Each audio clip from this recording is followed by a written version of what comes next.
So I want to say thanks to everybody who's been supporting, getting the word out there, and you know, so like I said, it's a feel good moment. Had a few naysayers, and I even saw a naysayer say that this was a trend. Black Americans being indigenous is a trend that's gonna go away. I think they wish it would go away, but it's not.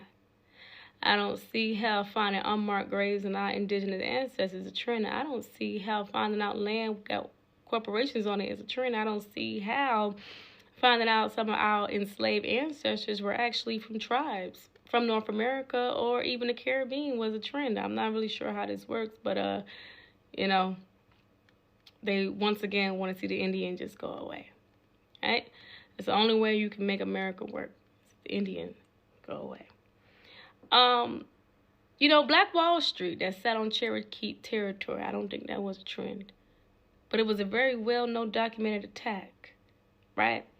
The Osage Nation, I'm pretty sure they can tell you a little something about it, being that they also had the same issue, being attacked for resources beneath their land. And we've seen Black Americans lose 90% of their land since the year 1900, right? The Negro question. It was always a very prominent question that even to this day in 2025, it still is unanswered. And they have been trying multiple times to get Black Americans to relocate off this land, i.e. the Liberian experiment.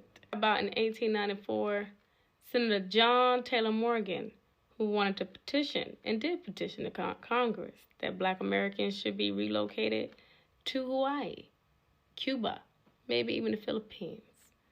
And they were always trying to relocate Black Americans out of the colonies. Today y'all call it gentrification.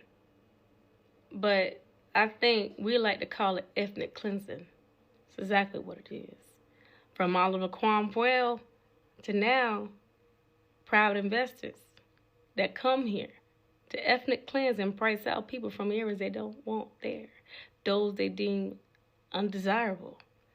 I think a lot of American Indians can relate to that, being that they were counting down to the last Indian in New England, and when they would continue to infringe on their land, breaking treaties that they weren't supposed to infringe on.